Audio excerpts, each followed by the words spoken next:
Good afternoon to both of you. Welcome to this webinar.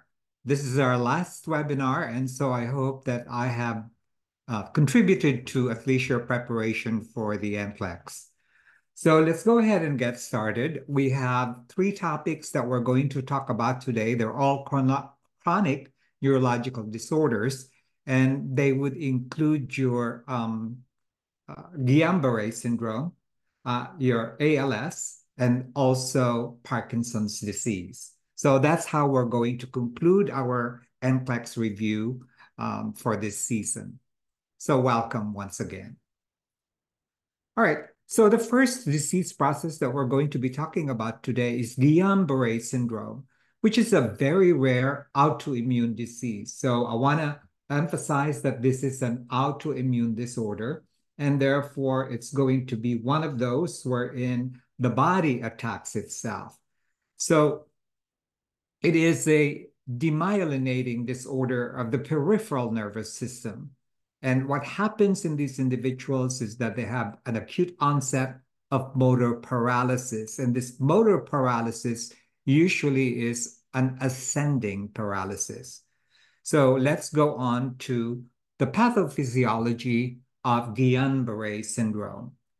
Well, the primary pathophysiologic process in Guillain-Barré is destruction of the myelin sheaths. And what are the myelin sheaths? Well, they are those that cover the axons of your peripheral nerves. So when you demyelinate them, as illustrated over here, it is thought to be as a result of both a response of the two branches of the immune system. There are two branches of the immune system, the humoral and the cell-mediated immune system. And both of them are going to be the ones that destroys this myelin sheath. And the cause is unknown. We do know, however, that in about 50% of cases, they occur following a microbial infection, usually a viral or bacterial infection, and some as simple as a common flu or food poisoning. So some theories suggest that the trigger is going to be that the patient's defense system and white blood cells are called into action against the body, and they eat this myelin sheath that's illustrated over here. So when you say demyelination, demyelination describes the loss of myelin. And what is the purpose of myelin anyway? Well, myelin insulates the neuron and facilitates the conduction of impulses. Now, as you could see over here, if you break the myelin sheath, what's going to happen is that there's going to be a disruption of the conduction of impulses.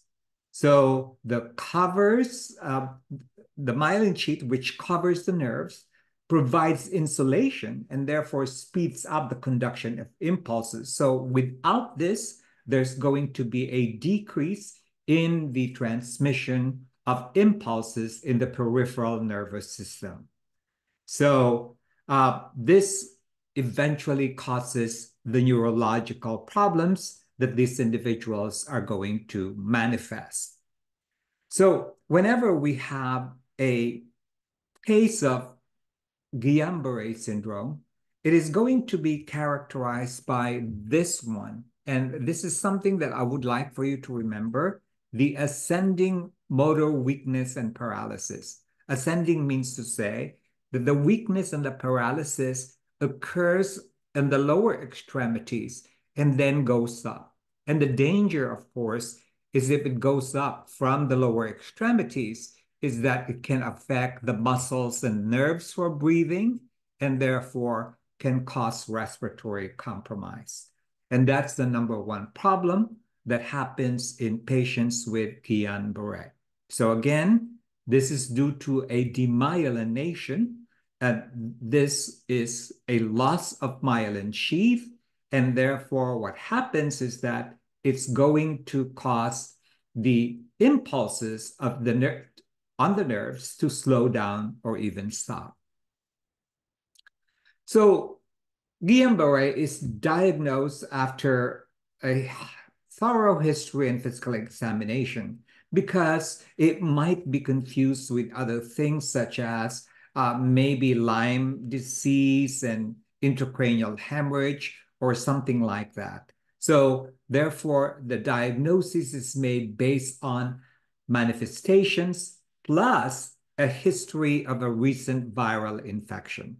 So this is going to be very important that because the autoimmunity is going to be initiated by an infection, this is going to be critical to find out from the patient if they have had a previous viral infections. So sometimes what happens is that there's going to be a progressive motor weakness of more than one limb. And this is going to be very supportive of the diagnosis. The other way in which we diagnose is going to be through the cerebrospinal fluid. And so a lumbar puncture has got to be done. And usually the examination of the cerebrospinal fluid indicates that there is an increase in proteins. So there's an increase in proteins, but without an increase in WBC. So this is something interesting because usually if it is going to be an infection in the brain, there would be an increase in WBC in the cerebrospinal fluid. But because this is an autoimmune disorder, what happens is that there's only going to be an increase in protein, but not in WBC. And the other thing is electromyography or EMG, as well as nerve conduction studies.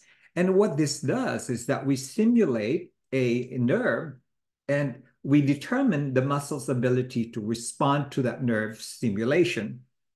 And of course, the EMG and the nerve conduction velocity will demonstrate that there is going to be a decrease in the conduction to the muscles. So it reminds me now, though, that anytime a patient goes for a lumbar puncture, there are important nursing interventions that you must observe. And the first one is to make sure that the patient empties their bladder before the procedure. And during the procedure, it is important to position the patient in a lateral recumbent with the knees up to the abdomen and chin to the chest. So it's almost like a fetal position so that it will be easier for the physician to do the procedure. And then after the procedure, that is when majority of the nursing interventions also is going to be important. And what are the nursing interventions for post-lumbar puncture? While the patient must lay flat, and the reason why they lay flat is it decreases the incidence of headache. So the head should not be elevated. And at the same time, we also need fluids to help replenish the fluid taken out in the cerebrospinal fluid. So the post also includes increased fluid intake. And these measures are going to decrease post-procedure headache. So those are the important interventions as far as lumbar puncture is concerned. So remember now that the cerebrospinal fluid that is going to be drawn will show an increase in protein, but no increase in WBC. So what are the signs and symptoms of Guillain-Barré syndrome? Well, Guillain-Barré typically begins with muscle weakness and diminished reflexes of the lower extremities. So there's going to be hyporeflexia, meaning to say that the reflexes are going to be decreased and the weakness may progress actually to paralysis. So the danger here is if the demyelination of the nerves are going to involve those that connect to the diaphragm and the intercostal muscles that are involved in respirations, it will therefore lead to respiratory arrest or respiratory failure. So those are some of the symptoms of Guillain-Barré. So you also have to remember that there is an antecedent event, meaning to say that there is an illness that occurs 1 to 3 weeks before the symptoms begin. So always remember to ask the question, if you have a person with weakness in the lower extremities, did you have any illness before you came here, like 1 to 3 weeks before? So usually it's going to point to the possibility that there is an antecedent infection which caused the autoimmune response. So cardiac dysrhythmias could also result. And why would that be? Well, because of the fact that it might involve the vagus nerve. If there's going to be loss of myelin sheaths of those areas in the vagus nerve, well, this will result in autonomic dysfunction and therefore can result in cardiovascular effects, such as tachycardia or bradycardia, or hypertension or hypotension. So these are going to be the signs and symptoms of Guillain-Barré syndrome. Unfortunately, there's no cure for Guillain-Barré. So therefore, the goal of treatment is to prevent or intervene if the patient develops breathing problems, and then to relieve any symptoms like pain and other conditions that might be present. Well, there's a procedure called plasmapheresis, and this plasmapheresis is similar to a dialysis. So pictured here is a plasmapheresis machine, and a plasmapheresis is going to remove your antibodies. So you remember that part of the problem is going to be the humoral or antibody response of the immune system, and these are known as antibodies. So if these antibodies are removed with the plasma, this is thought to help reduce the symptoms of the disease. So in this procedure, the machine removes the plasma, the liquid part of the blood, and replaces it with other fluids, and the antibodies are removed with the plasma, which is thought to, as I said, reduce the symptoms of the disease. Another treatment is what is known as immunoglobulin, and you will hear a lot about immunoglobulin not only in the treatment of Guillain-Barré, but also in the treatment of cancers. So immunoglobulin is a blood product that helps to decrease the immune system's attack on the nervous system. So this is also going to be used in conjunction with plasmapheresis and have been found to be helpful in these individuals. The medications that are utilized in the management of patients with Guillain-Barré includes, of course, morphine. This is commonly administered to control muscle pain. And anticoagulants are also instituted to prevent blood clot complications such as DVTs and pulmonary embolism, which are going to be associated anytime you're paralyzed or in prolonged bed rest. And because hypotension is a problem, we would give medications that would support the blood pressure. Dopamine, for example, is an example of a vasopressor. It maintains blood pressure and therefore is one other medications that can be used. Other interventions for these patients include nutrition and fluid support. Nutritional support is always important anytime a patient is immobilized and is in a critical condition, because by maintaining a positive nitrogen balance, you can make the patient recover better. But if the patient is malnourished, like a lot of times when patients are critical and we don't feed them, what's going to happen is there's going to be electrolyte imbalance that can occur and a negative nitrogen balance, which worsens the situation. And of course, physical and occupational therapy has got to be included in here because of the many long-term physical and occupational therapeutic needs of those patients.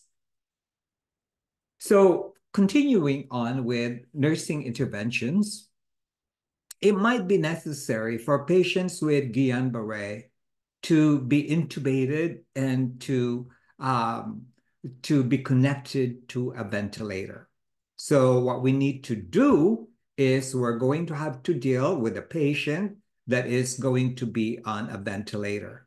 So what are your responsibilities as far as ventilators are concerned? Well, there are so many, which would include making sure that you assess the lung sounds for any changes, and of course, notifying the physician immediately. And then, of course, preventing complications. And those complications would include pneumonia, for example.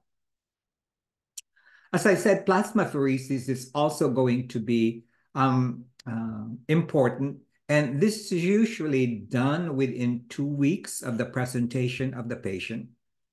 And because the patient usually has also facial paralysis, this would include, therefore, a paralysis of the muscles that are involved in blinking. Remember that blinking is a physiologic need, and the reason why we blink is to maintain the moisture in the eyes. And so, if these individuals are not going to be able to blink, what's going to happen? They're going to be at risk for the development of ulcerations in the eyes. So, how do we support or prevent this from happening? Well, the use of artificial tears every 2 hours might be implemented. And sometimes the use of the eye ointment is also going to be useful, and also the use of taping of the eyelids so that it closes, it remains closed, as well as an eye shield at night. So all these are interventions that are going to be important in protecting the eyes from ulceration. Okay, so let's go to our first poll.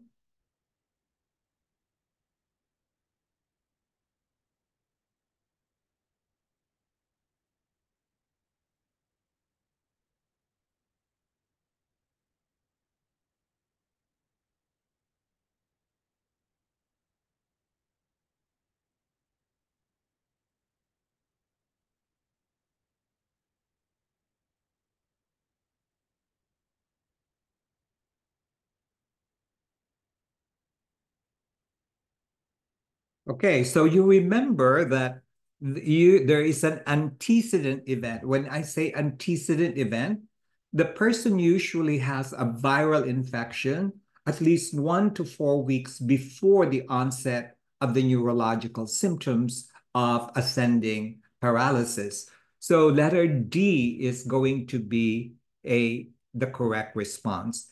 So GI is going to be GI symptoms as well as respiratory illness are going to be the most common infections that are going to be associated before the symptoms of paralysis occurs.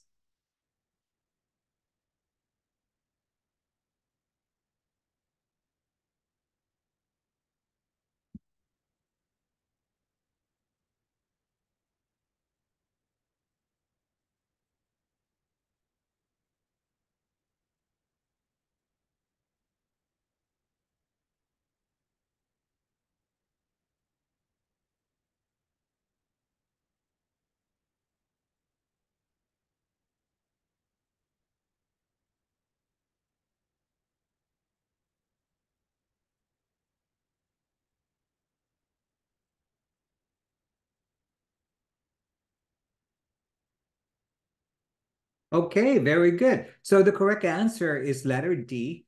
We know that a client with Guillain-Barré is at risk for respiratory failure because of the ascending paralysis, which might include the intercostal muscles and the diaphragm.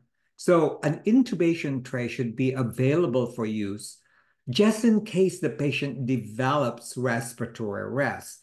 And another complication of this syndrome, as I said, would be affecting the vagus nerve, and therefore arrhythmias such as bradycardia as well as tachycardia could occur. So that is why we want to make sure that the patient has ECG monitoring as well.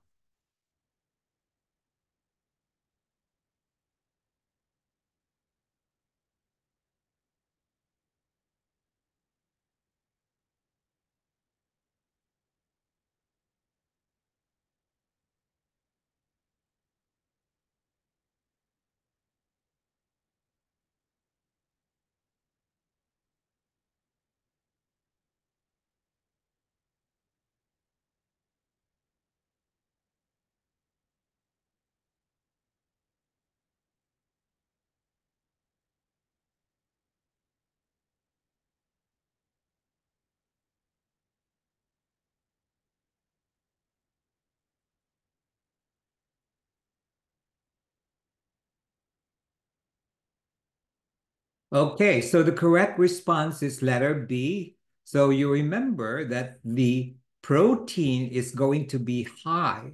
However, there is normal WBCs. And that is why this is very important because it does not demonstrate that there's an infection in the brain, but rather a destruction of the covering or the myelin sheath of nerves. Okay, so letter B is the correct response.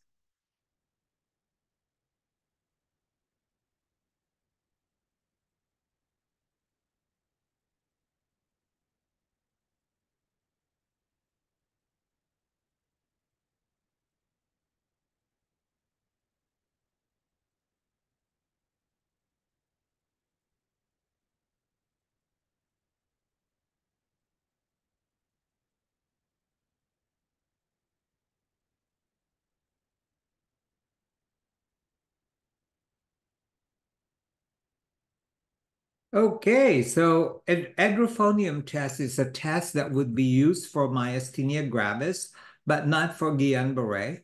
A sweat test, a sweat chloride test is usually done for cystic fibrosis. Lumbar puncture is one of those that we do, and electromyography, and as well as nerve conduction studies. So C, D, and E are the tests that can be ordered to help determine if the patient is experiencing Guillain-Barré. Okay, so let's go to another neurological disorder. And this time, this is what is known as amyotrophic lateral sclerosis. It's also known as Lou Gehrig's disease.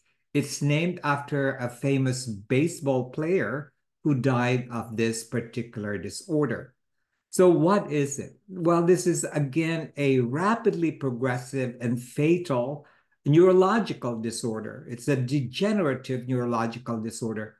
And it is also characterized by weakness and wasting of muscles, as well as any um, um, any muscles that are under voluntary control. For most patients, the thing that is so bad about, not bad, but a bad experience for these patients is that these patients remains intact as far as their brain is concerned. So they know what is happening. So it is going to be very difficult in dealing with these patients because of the fact that they're aware of everything that is happening.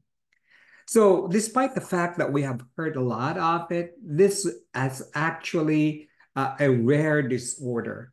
And uh, about 5 to 10% of all cases are inherited. And most of the health problems that a patient with amyotrophic lateral sclerosis encounters are going to be related to swallowing and managing secretions as well as communication and dysfunctions of the muscles used in respirations. The unfortunate thing is that the survival rate of these individuals is going to be approximately 3 to 5 years after the onset of the symptoms of amyotrophic lateral sclerosis. Let's find out now what is the cause or the pathophysiology of this disease. So ALS is a disease of unknown cause. So what we do know, though, is that there is going to be a loss of motor neurons. These are nerve cells that control muscles in the anterior horns of the spinal cord and the motor nuclei of the brainstem. So if you take a look at this, the motor neurons are going to be brain cells, and these are located within the spinal cord and the brain. And they come into two main types, namely the upper motor neuron. And of course, there's going to be the lower motor neuron. The upper motor neurons are the ones that originate from the brain and travel downwards right over here. That's the upper motor neuron. And it connects with the lower motor neuron. And the lower motor neurons are the ones that are going to, of course, control the muscles that are going to be below it. So this is a progressive degenerative disease. We don't know why it degenerates or gets destroyed. And when these particular neurons are going to die, well, the electrical and chemical messages from the brain will not reach the muscles. And therefore, the muscles are not going to have any stimulation at all. So the hallmark of this disease will be muscle weakness.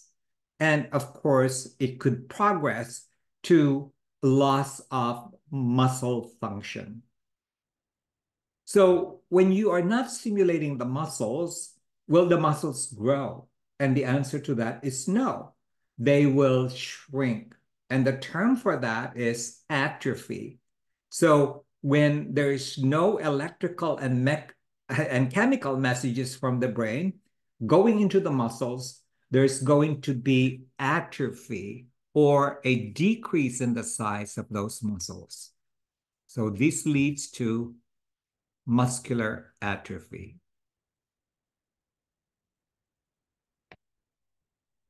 There is a theory behind all these, and they say one of those theories, and the prevailing theory that is that there is overexcitation of nerve cells by a neurotransmitter called glutamate. So this is a possible explanation of why there's going to be degeneration of the motor neurons. So this is only a postulate or a theory. It is not yet accepted as the true cause of your motor degeneration. So this is going to be more common in men between the ages of 40 to 60 years of age. It can also occur in women, but it's much more frequently associated with the male sex. And most of these are going to be sporadic, but as I said, there's also a situation wherein there is a genetic component of it. So let's go to the clinical signs of ALS. How do they differ from Guillain-Barré? Remember that in Guillain-Barré, there is going to be an antecedent event, meaning a illness, a respiratory illness, or a GI illness 1 to 2 weeks or 1 to 4 weeks before the symptoms of weakness and paralysis occurs. Now, in these individuals, the initial manifestations relate to the dysfunction of the upper motor neurons or the lower motor neurons or both. So, what are some of those changes? Well, some of those changes will be weakness of the upper extremities. And along with the weakness, there's going to be spasms of the muscles and also an increase in deep tendon reflexes. So there's going to be weakness of the upper extremities. And whenever you have a deficiency of stimulation to the muscles, twitching of the muscles can also occur. Now, because speech is controlled um, by muscles, there's going to be slurring of speech as well. And that's going to be dysarthria and also going to be a difficulty in swallowing. And this is what's called dysphagia. Now, when individuals or when muscle groups are not stimulated, what's going to happen is that these muscles are going to shrink, as I said, but they're also going to experience fasciculation. And what is fasciculation? Fasciculation is the medical term for twitching. So just imagine that there's a lot of twitching as a result of erratic stimulation of the muscles. And this is what is known as fasciculation. And these are very common in the muscles that are involved early in the disorder. Now, the other thing is that, as I said in the beginning, these individuals are going to remain cognitively intact. And this is a favorite of Nclex, and that's why I put an asterisk over here. The patient will not be confused, all right? They will remain alert. They know what's going to happen or what is happening, and therefore, this is something that's different from other neurological disorders. All right? So those are the important things as far as the manifestations are concerned. Unfortunately, there's no cure that exists for amyotrophic lateral sclerosis or ALS. And therefore, the main focus of medical and nursing management is interventions to maintain or improve their function and their quality of life. So there are two drugs that are actually useful to treat ALS, and they include your riluzole and edaravone. And these are drugs which actions are not really clear, but both are considered to be disease-modifying drugs.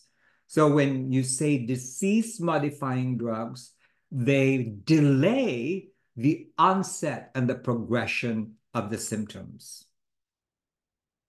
All right. So they slow the progression of the disease. And because a major theory of the cause of ALS might be an increase of glutamate, then we certainly are going to therefore use this to block the effects of glutamate. Now, there are other drugs that we're going to be using. Now, for cramps, for example, carbamazepine, which are anti-seizure medications, as well as phenytoin, are going to be very important. And for spasticity, baclofen is going to be given. Now, I don't know why baclofen and dantrolene are favorites of Nclex.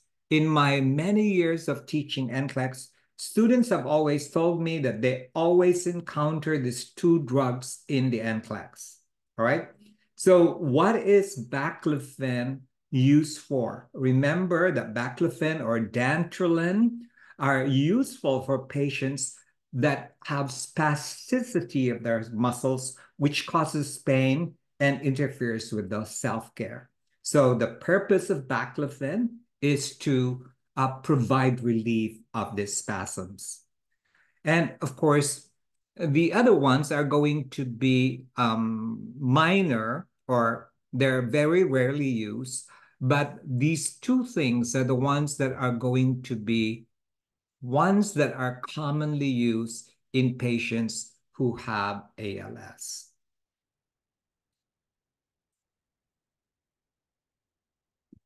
All right, once ALS is diagnosed, the goal is to support the patient and the family in meeting their physical as well as their psychosocial needs, and particularly as the disease progresses because there's no cure for ALS. Now, one thing that is going to be positive or sure is that this patient is going to be on respiratory support. And the reason why they will need respiratory support is once there's the involvement of the muscles of respirations, there's also going to be a necessity to support the respiratory efforts. So these individuals might have to be put on either non-invasive ventilation or on mechanical ventilation. And then, of course, promoting nutrition. And when we say we want to promote nutrition, that includes, therefore, the necessity that most of these patients are going to have to be fed by a PEG. A PEG is, again, a percutaneous endoscopic gastrostomy tube, and the care of that tube is also going to be important, which includes making sure that that site is clean and not contaminated with anything in order to prevent infection. And then, of course, as a result of the patient being immobile, being paralyzed, there's going to have to be an effort to make sure that we prevent complications of immobility. So how do we do that? Well, passive range of motion, exercises every 2 hours, and then, of course, frequent turning of the patient, not only to prevent contractures, but also pressure ulcers. And of course, contractures can develop, and therefore the use of splints are going to be very useful as well.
Very good. So the correct answer is electromyography. I don't know if you all have seen an EMG done, but usually it's going to involve a needle into a muscle, and then they try to detect any abnormal activity of that involved muscle. And this is going to help establish the diagnosis of ALS.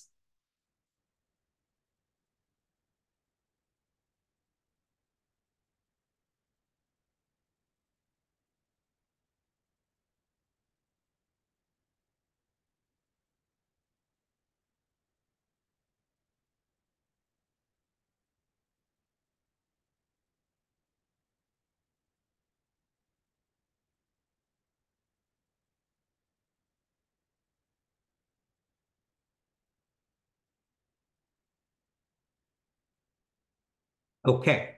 So if there's nothing that you will learn today, the thing that I'm going to say next is the one that you need to remember. Whenever you have a patient in with a respiratory problem, if the patient is lacking oxygen, the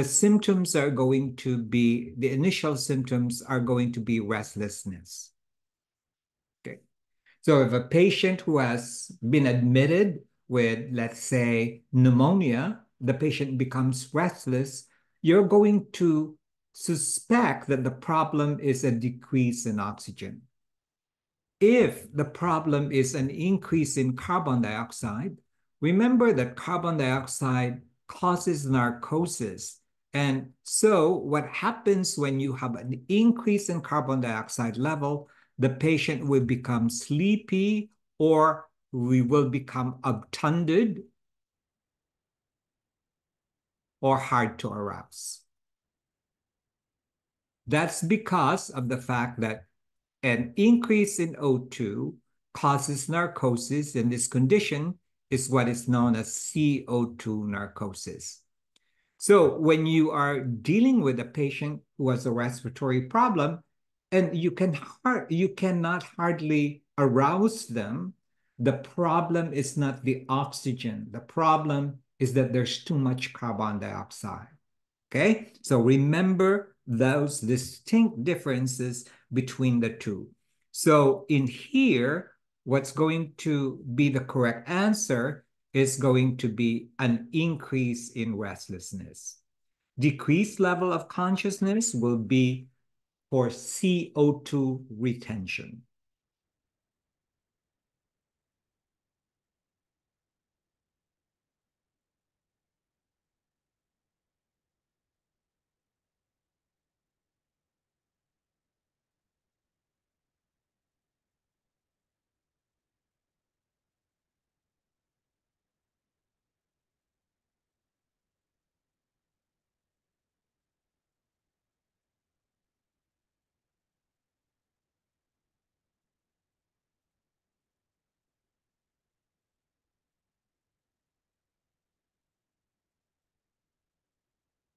All right, so you know the prevailing theory as far as what causes ALS is that a prevailing theory is that there's going to be an excess of glutamate.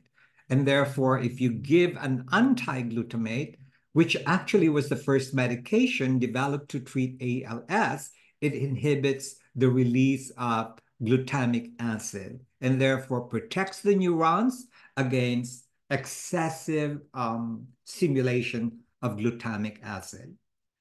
All right, so that's ALS. And now let's go to the last disorder. And the last disorder that we're going to talk about today is Parkinson's disease.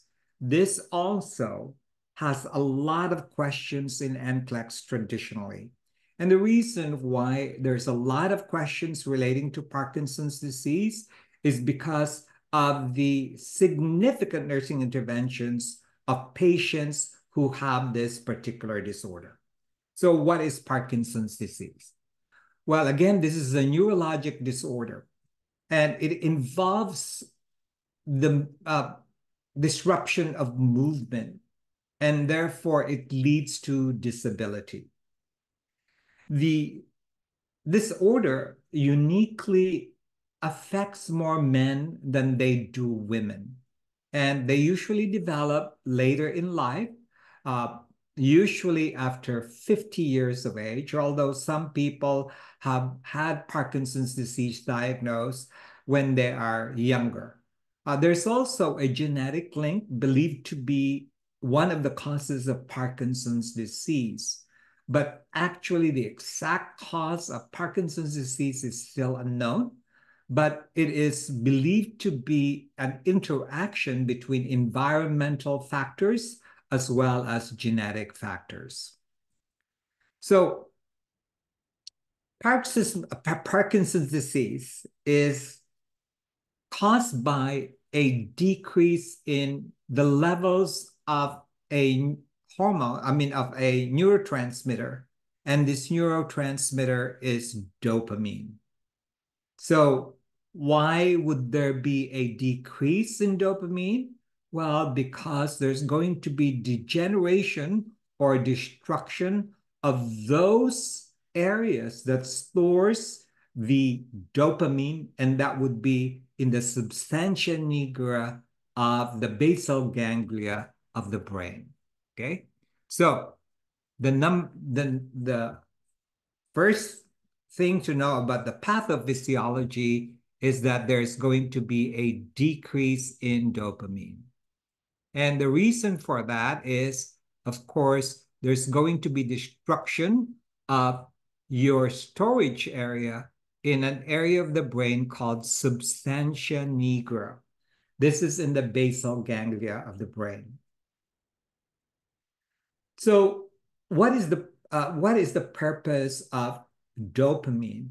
Well, you know that dopamine is a neurotransmitter, and it is an inhibitory neurotransmitter that relays messages to the motor centers that control and refine motor movements. So whenever you have an imbalance of dopamine and acetylcholine, that's going to happen is that you're going to have uh, extrapyramidal tract disturbances, which will alter movement. So to explain that very well, let's say that I'm trying to reach for my video camera. All right. So the excitatory, the one that makes me go towards the camera, is going to be a function of acetylcholine. Uh, and the reason why I am able to reach for the camera and not go over it is because of there's the function of another neurotransmitter called dopamine. So, in other words, for me to have a graceful movement, there has got to be a balance between acetylcholine and dopamine. But let's say now that there's no dopamine. What's going to happen? There's going to be imbalance between your excitation and inhibition. So it therefore is going to have more excitatory effects rather than inhibitory effects. And therefore, it will cause imbalance of voluntary movement. Okay? So whenever you don't have enough dopamine to counteract acetylcholine, this is going to be the basis of why the symptoms of Parkinson's disease is going to occur.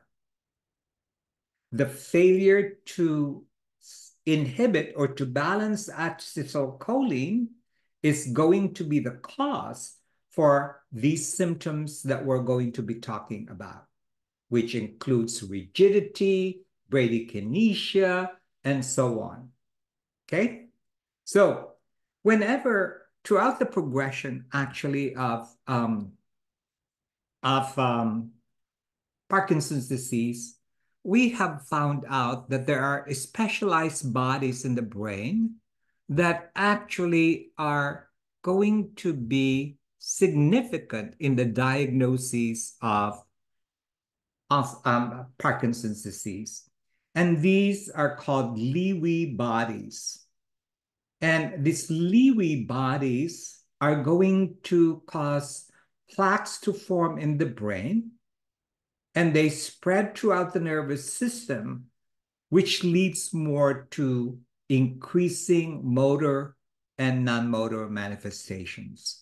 So as I told you earlier, the symptoms that are associated with Parkinson's disease are going to be tremors, rigidity, bradykinesia, and postural changes. And we'll talk more about those in a bit. All right, so the signs and symptoms are subtle. Some patients don't notice them at first, and they will become worse over time. And they may be present on one side of the body or one extremity, and as it progresses, it may also involve the other extremity. We know that Parkinson's disease is a gradual onset, and symptoms also progress slowly over a prolonged period of time. And the cardinal signs are tremor, rigidity, bradykinesia or akinesia, and postural instability. And we'll talk about each one of these shortly. Okay, let's begin with tremor. Now, usually what happens in patients with Parkinson's disease is they will have a unilateral, meaning to say that it's only on one side initially. And then this tremor is going to be more profound during rest. So this is what's known as resting tremor. So you might have seen individuals with Parkinson's and they're not doing anything and their hands are shaking like this, or perhaps their neck is constantly shaking like this. Those are tremors that are going to be typical of your Parkinson's disease. So one of the things that I want you to remember about this tremor is that it's worse in resting states. So how do you treat them then? Well, we treat them or we reduce this tremor by having the patient move, because if you remember, this is a resting tremor, so it should disappear when you have purposeful movement of the extremities. Okay? So the intervention for tremors is to ask them to do something, a purposeful movement, and therefore this is going to be something that is a nursing intervention. Now, another thing that is going to be an early sign, which is also a form of tremor, is going to be a movement something like this. So if you watch me doing this, this is going to be a slow motion wherein my hand and the thumb is going to be in constant motion with the fingers as if you're rolling a pill between your fingers. This is what is known as a pill rolling, okay, which is a form of a tremor. So pill rolling is going to be an early sign of a Parkinson's disease. Interestingly enough, does this disappear during sleep? And despite the fact that we're not doing something voluntarily during sleep, the tremors actually are going to be gone. Okay? So it disappears when the patient has a purposeful movement, and they also disappear when they sleep. Okay, let's go to rigidity. Now, rigidity gives them that typical movement wherein they are so stiff that they act like they are moving spastically. And this rigidity is oftentimes referred to as cogwheel rigidity. Now, I don't know if you, Jenlyn or Annie, have seen a cog wheel. This is, I'm from the Philippines originally, and usually we have carts that are going to be drawn by a horse or a caribou. And this is the type of wheel wherein when the cow or when the carabao starts to pull on the cart, the movement of that wheel is going to be slow at first, and then it gains momentum. That's exactly what happens in patients with Parkinson's disease. They have cogwheel rigidity. So usually they try to move and they're trying to do this. And so one of the interventions in order to assist them to move properly is to ask them to swing back and forth sideways. And by swinging back and forth sideways, they can now counter that rigidity and therefore they can move. Okay? This is a common question in Nclex. The interventions for the tremor, the interventions for the cogwheel rigidity. Okay? So I want you to remember that. Uh, you also need to remember that because of the stiffness of the arms, of the legs, their face, there's going to be shoulder pain as a result of this. Okay. The third cardinal sign of Parkinson's disease is bradykinesia. And we know that brady, like bradycardia, is going to be slow.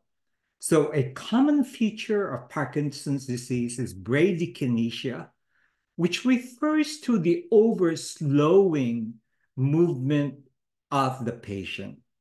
The patient will take longer to complete activities and they will have difficulties in initiating movement, such as rising from a sitting position or turning in a bed. So as a result of bradykinesia or akinesia, which means to say no movement at all, what are the nursing implications of bradykinesia? Well, one of those is going to be the fact that you must give them enough time to complete their activities. So because patients may take longer to complete activities, what you're going to have to do is to be patient.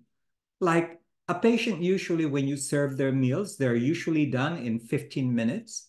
In patients with Parkinson's disease, there's going to be, their tray would have to be, their feeding time might be over an hour. And so what's the nursing intervention?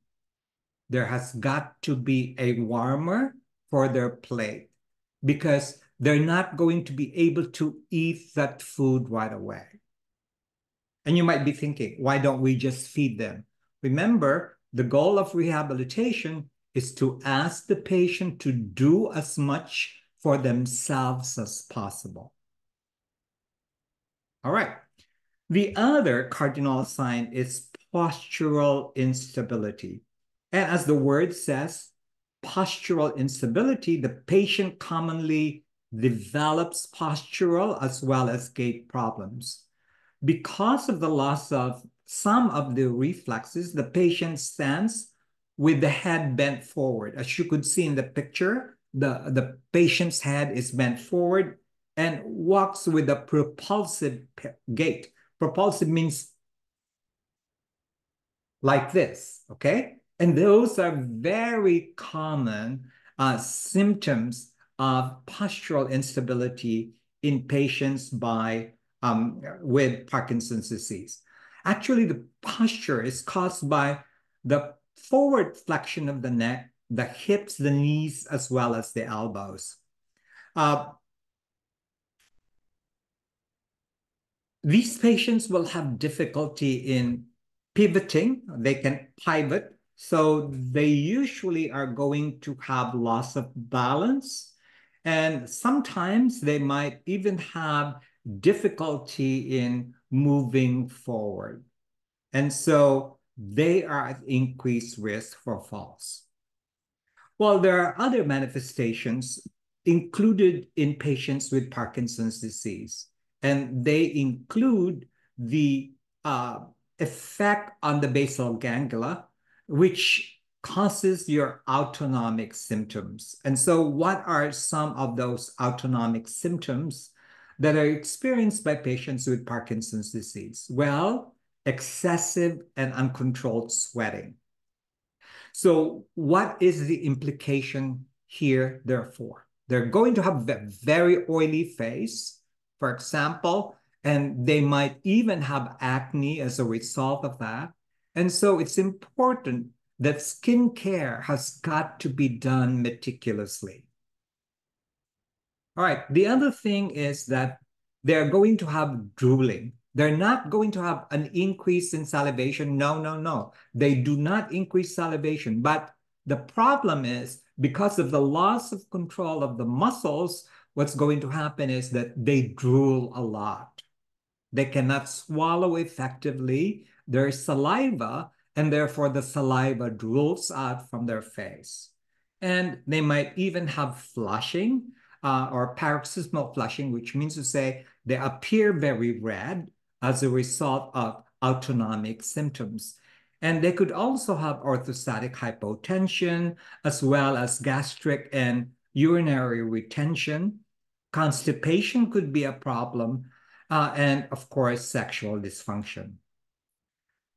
I want to emphasize that dysphagia or a difficulty in swallowing is a substantial problem in these patients. And therefore, choking is going to be a problem. And thus, it's going to be important that we always have aspiration precautions noted for all people to know about the condition of the patient. Okay? And the last thing is the psychiatric component of this disease. In these patients, they're going to have depression, anxiety, delirium, and a lot of psychiatric problems. And more than 80% of these patients are going to have a decline in their brain functioning. Remember that in ALS, they remain cognitively intact. In patients with Parkinson's disease, they're going to have a decline in their higher brain functioning. So therefore, they're going to lose their ability to reason, and therefore, they're also going to lose their ability to take care of their basic activities of daily living. So how do we diagnose Parkinson's disease? Well, laboratory tests and imaging studies are not helpful to assist us in making the diagnoses. So currently, the disease is diagnosed clinically from the patient's presentation as well as the history, and of course, the presence of those cardinal manifestations. What were those four cardinal manifestations again? I want to write it. It is tremors,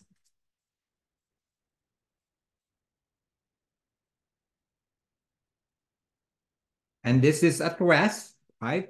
Rigidity, also known as cogwheel rigidity. The other one is bradykinesia or slowness of movement. And the last one is going to be your postural changes. You remember the posture of the individual, the hips, the neck, and the head move forward. And so they have this classic appearance that is going to be manifest. So early diagnosis is challenging because patients rarely are able to pinpoint when the symptoms actually started.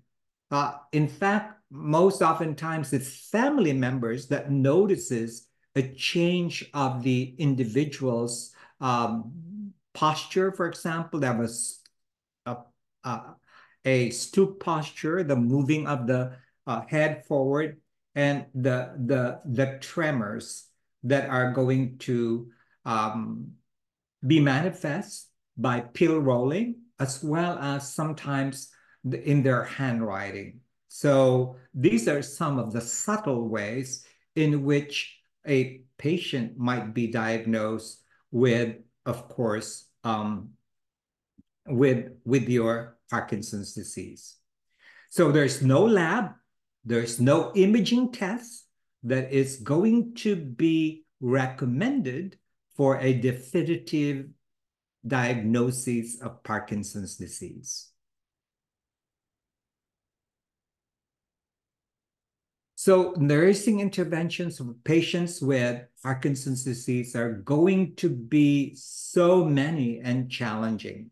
So let's begin with the pharmacologic interventions for these patients. So there's no cure again, but medications can help make the signs and symptoms more manageable.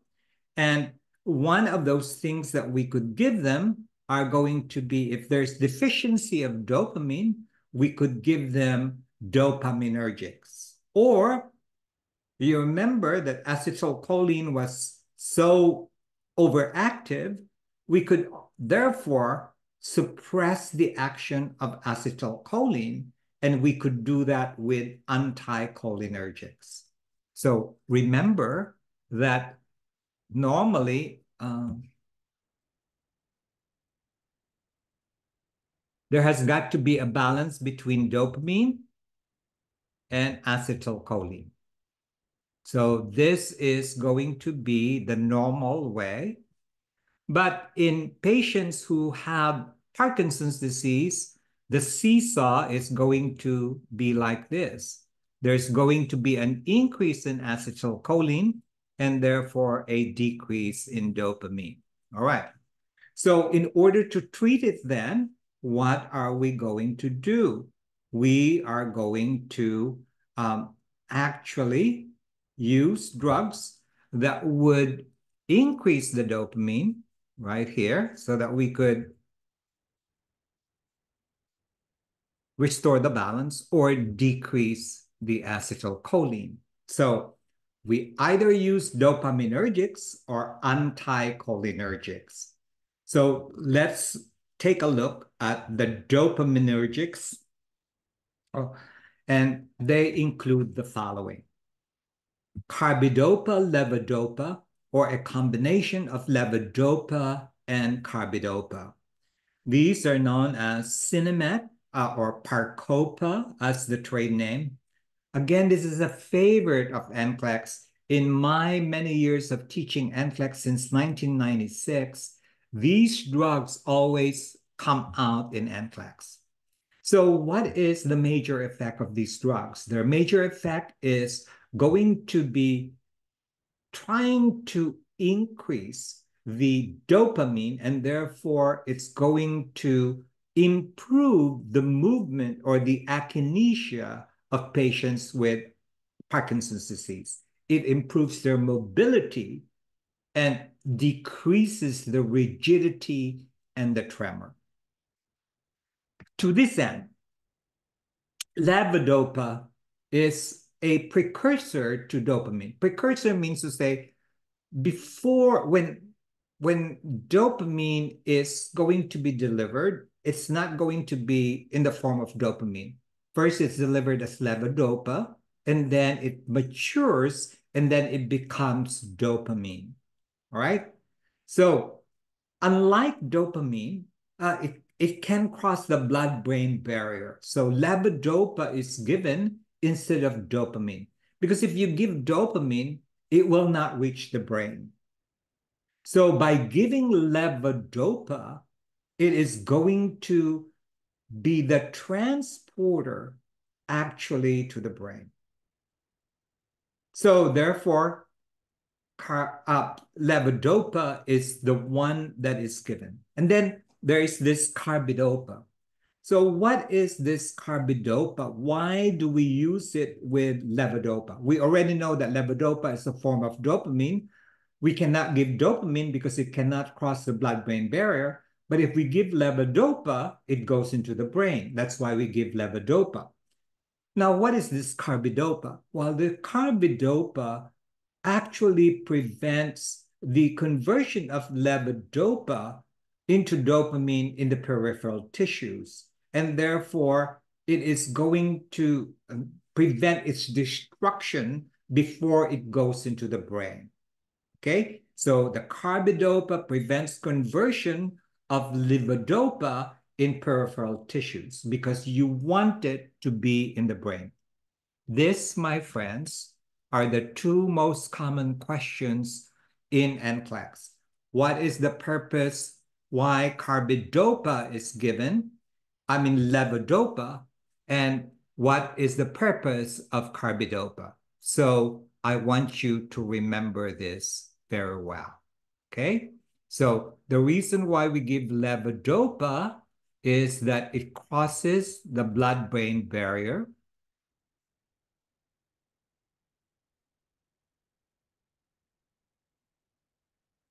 Because it stands to reason that if dopamine is the problem, we should give dopamine. But why don't we give dopamine? Well, because if we give dopamine, it's absorbed in the peripheral tissues.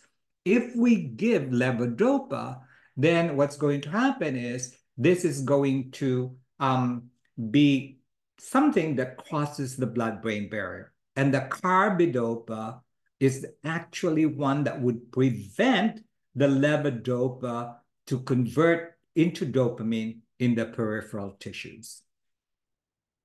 So there is also precautions as far as these medications are concerned.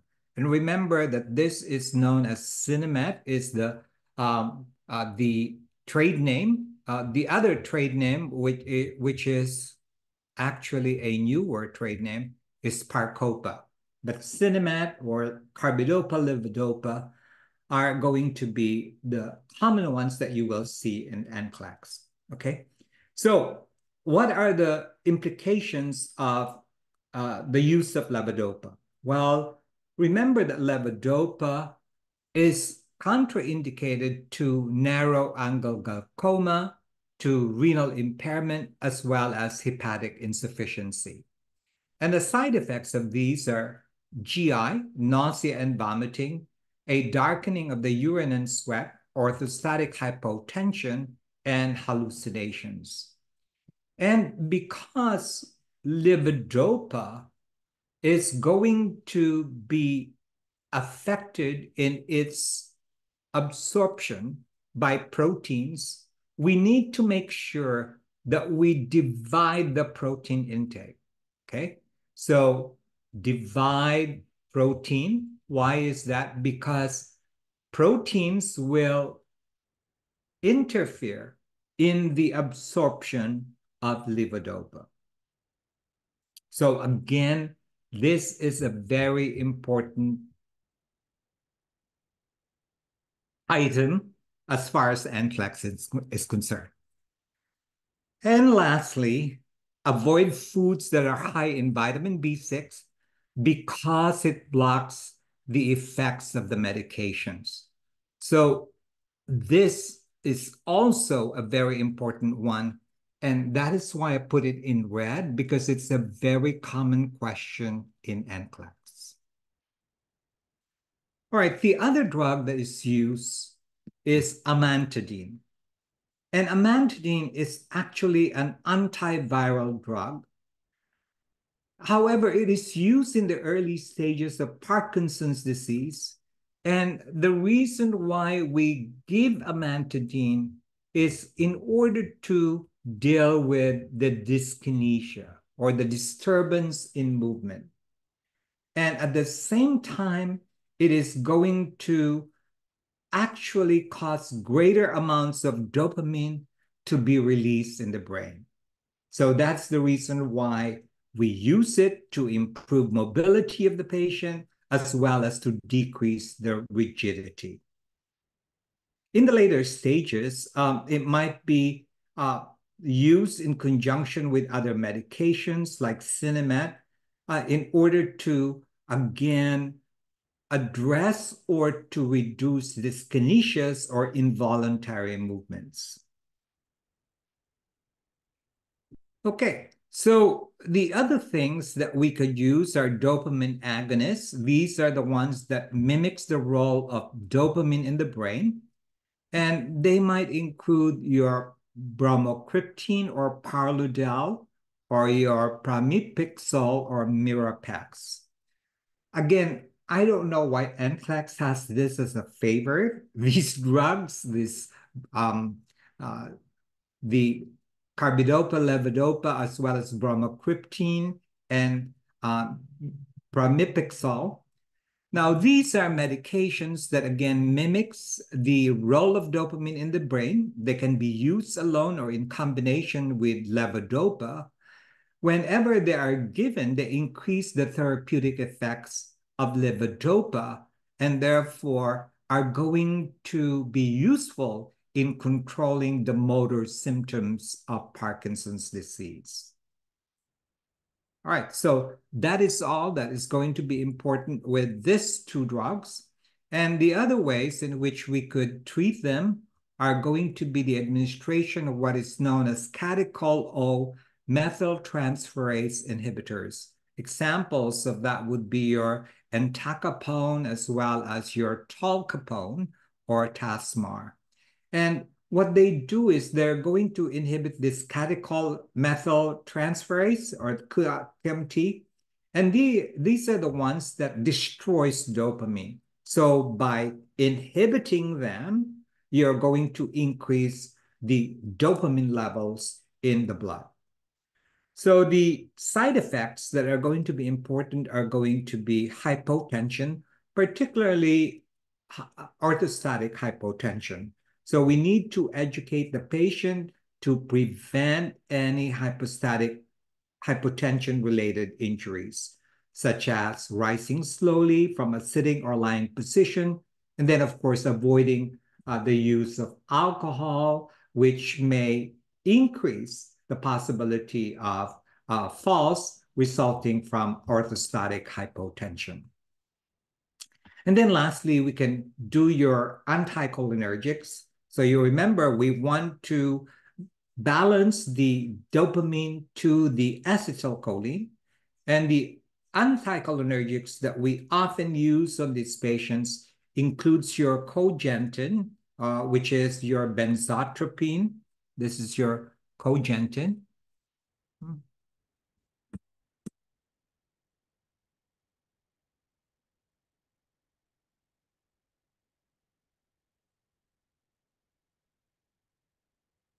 I don't know why I didn't put the brand names. And Artane, which is going to be your trihexyphenidyl. So why are anticholinergics effective in Parkinson's disease? Well, because they block the effects of acetylcholine. So they're used in the early stages of the disease, and they could be used in conjunction with carbidopa and levodopa. So the important thing about here is the anticholinergic effects. So whenever you block acetylcholine, you have your anticholinergic effects. What it's going to do is going to cause dry mouth, it's going to cause blurred vision, it's going to cause constipation. And lastly, I didn't put this over here but because I want to emphasize it. Anytime you give anticholinergics, you are not going to give it to narrow angle glaucoma.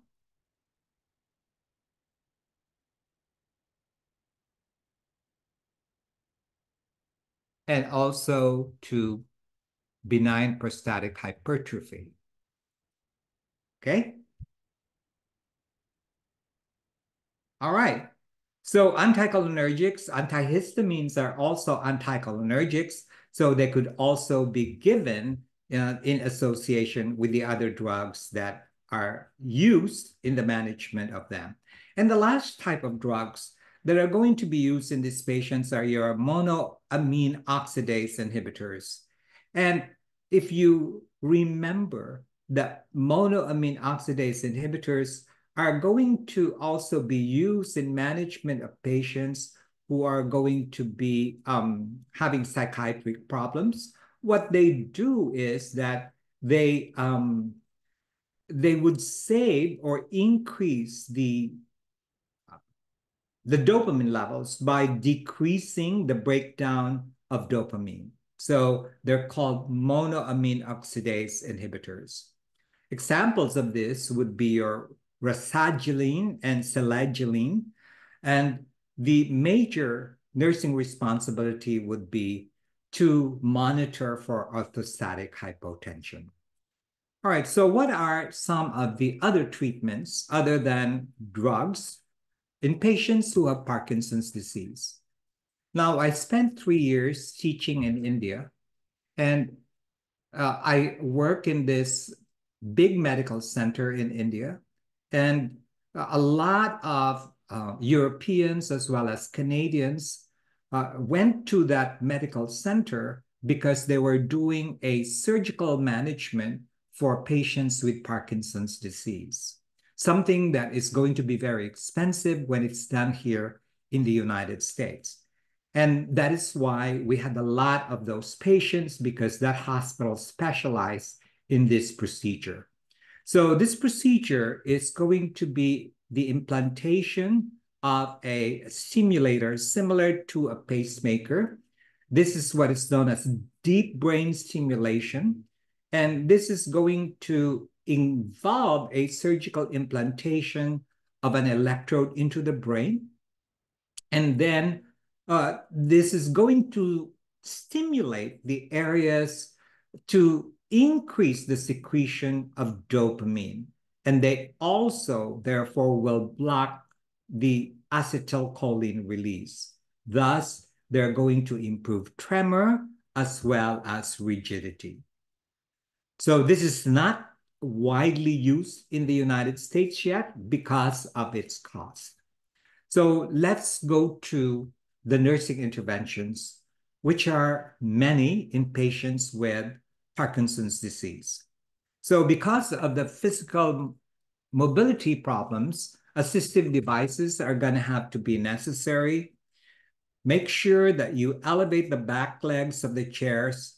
And because it's going to be very difficult to stand up from a sitting position if the chairs are low, you must always raise the seat for these individuals. Otherwise, they're not going to be able to stand up. So elevate or raise the toilet seat. This is a common question in the Nclex, okay? So raise the toilet seat, because otherwise it's going to be very difficult for them to get up. Now, to make things easier, we want to make their lives easier by having shoes with Velcro closures, as well as shirts with Velcro closures, because it's going to be very difficult for them to manipulate buttons. And of course, no rugs that are throw rugs, because this could increase the possibility of falls. And then, of course, modifying the home environment to include handrails, non-skid surfaces in tubs, as well as showers, and of course, having adequate lighting. Pictured over here is a spoon that is going to be very useful for these patients, because with their rigidity, sometimes eating is going to be a problem. So as you could see, the spoon is designed so that it will be a lot easier for them to eat.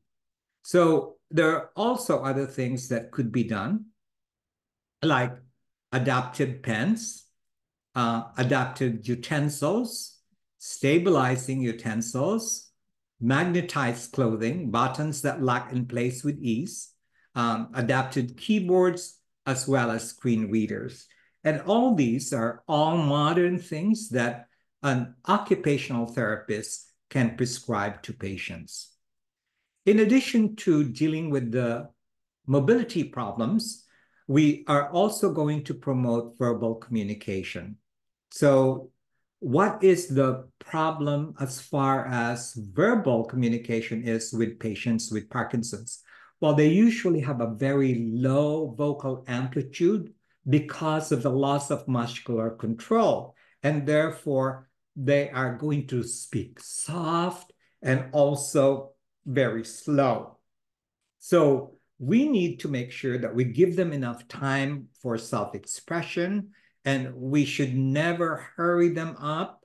And speech therapist is going to be, again, very, very important as a referral. Remind the patient to speak loudly. A low, monotonous voice is characteristic of the patient with Parkinson's disease. So those are the interventions. And lastly, promoting nutrition. So again, how do we promote nutrition? The number one thing, because of the tremors, the altered gait, and impaired chewing and swallowing, this could cause problems as far as nutrition is concerned. So remember that we have to have aspiration precautions. We want to monitor their weight daily. And because of the constipation that might occur, we want to prevent that with high bulk diet or high roughage diet, as well as increase in fluids. And teach eating methods to decrease tremors. Holding a piece of bread in the hand that is not holding an eating utensil is going to be something that would decrease the tremors. So this is a intervention that is very classic, okay? So they're not eating the bread, but by holding the bread, that's voluntary, it will decrease the tremors on the other hand. And then, of course, non-intention tremor may be reduced through purposeful activity, and that's the reason why we ask them to hold a piece of bread in the hand that is not holding the eating utensil. And lastly, this is the plate warmer. When a patient eats with Parkinson's disease, they usually have this warmer because, as I said, it might take them over an hour to eat. And sleep patterns. Now, the problem is the medications that are used causes less rapid eye movement sleep and deep sleep, and therefore the quality of their sleep is going to be less. And the other thing is levodopa can cause vivid dreams, like they are real. And therefore, this has got to be something that has to be explained to the patient that these are expected side effects of the medications. Now, the other intervention, therefore, if they're going to have sleep pattern disturbances, is to advise them to avoid napping close to bedtime, because this would definitely interfere with the quality of their sleep. And of course, avoid strenuous exercise in the evening and adopt the environment to aid in sleep, such as darkening the room and making the room cooler than usual. And there are other interventions. Those interventions include a firm mattress. So this is going to assist them as far as their movement is concerned, and positioning them prone without a pillow is going to be very helpful. The other thing is to teach to hold hands behind the back to keep back and spine erect. So this is what we teach them like this in order for them to be reminded to keep their heads erect, because you remember their tendency is forward. So if we ask them to hold their hands behind the back to keep the back and the spine erect, they will be reminded of that. Avoid foods that are high in vitamin B6, again, because it blocks the effect of medications. And avoid monoamine-rich foods because it causes hypertensive crisis if they are on monoamine inhibitors. So what are those that are monoamine high foods? Anything that is going to be aged, like cheese and so on, are going to be foods that are going to be high in monoamine. Okay, the other thing is that sometimes patients will freeze and they cannot move. So what is going to be the best intervention if they cannot move? Well, we ask them to change the direction of movement. rather than going forward, we ask them to rock themselves. Okay, so rock from side to side. And then using a cane or a walker with a laser. What is the purpose of the laser? Well, it has this line on the floor, and it will help the patient find a landmark for when freezing episode happens, and therefore will help them coordinate their next step. Okay.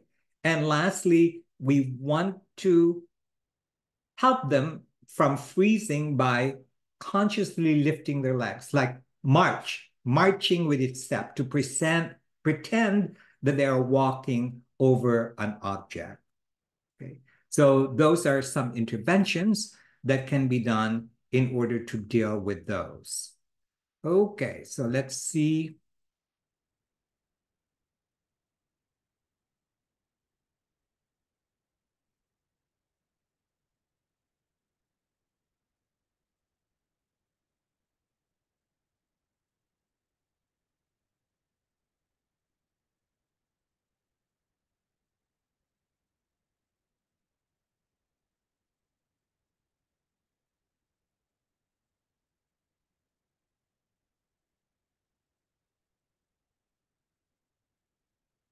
Very good. So letter B is the correct response. Tremors sometimes disappear with purposeful and voluntary movements.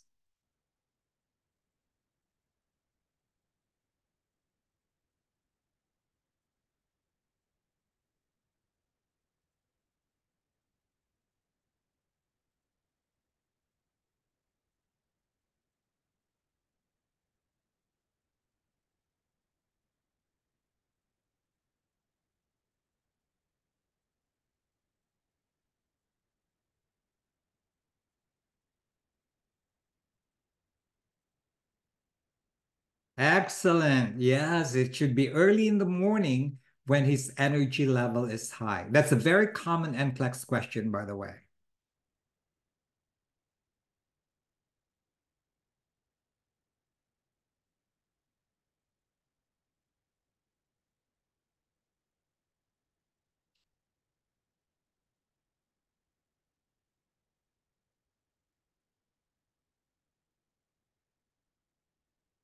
Very good. The substantia nigra, and it leads to a decrease in dopamine.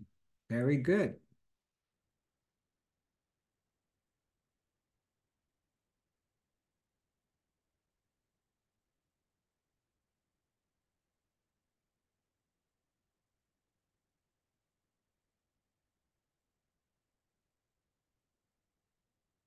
Excellent. Muscle rigidity. That's very good.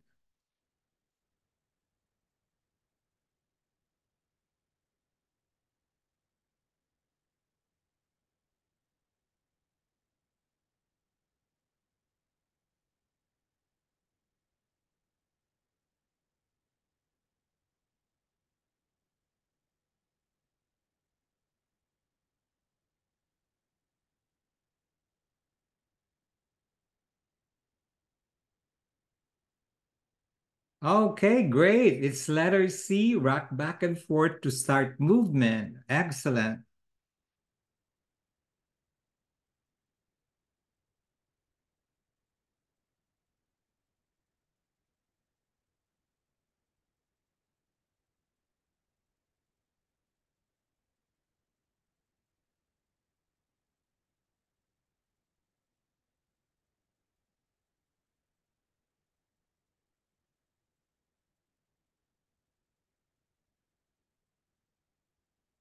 Oh, you're all very smart. That's very good. I'm glad.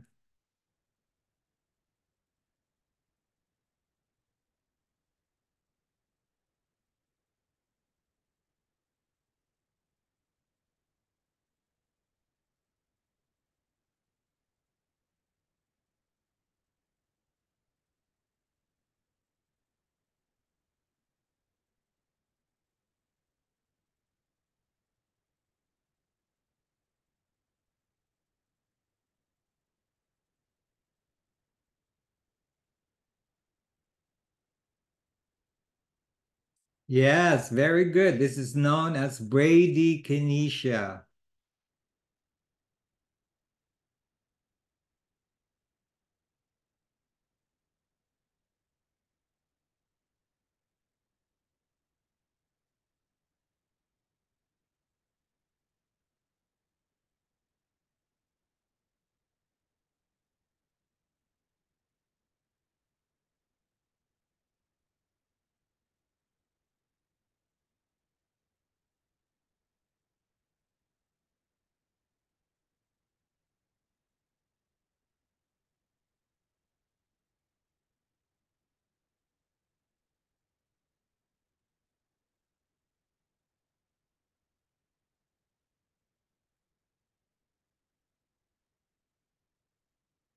Okay, so again, it's not increased salivation. You remember they drool a lot, but they do not increase their saliva. All right. So there's a difference between drooling and increased salivation.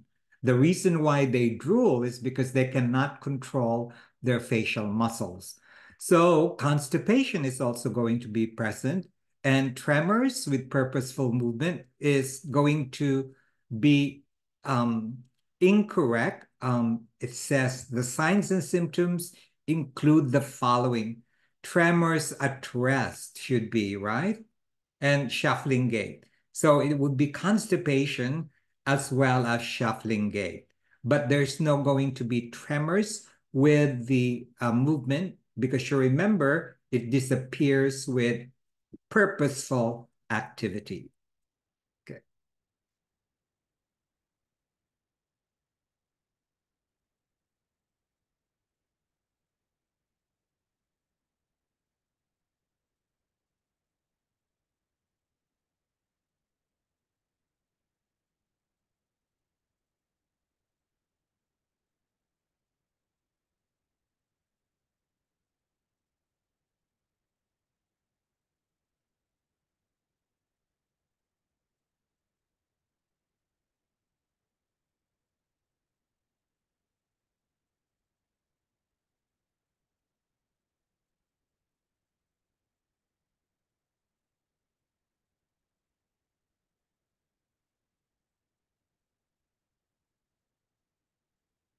All right, you got that both correctly. You remember that they need to avoid a protein-rich meal because levodopa competes with protein in the small intestine and therefore will decrease its absorption. So the correct answers are B and D.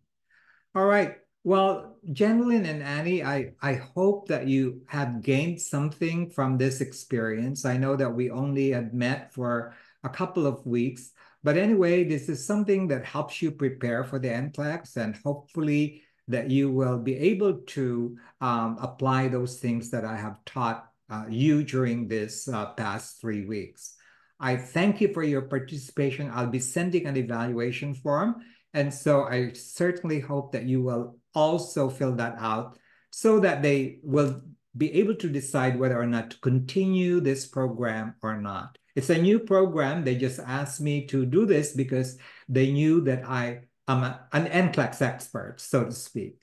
So thank you, gentlemen, and thank you, Annie, for your participation. You have a good evening. Please let me know or email me to let me know if you have any questions or anything that you might want to ask me. Okay? Have a great evening. Okay, Bye-bye. thank you. You're welcome. You're welcome.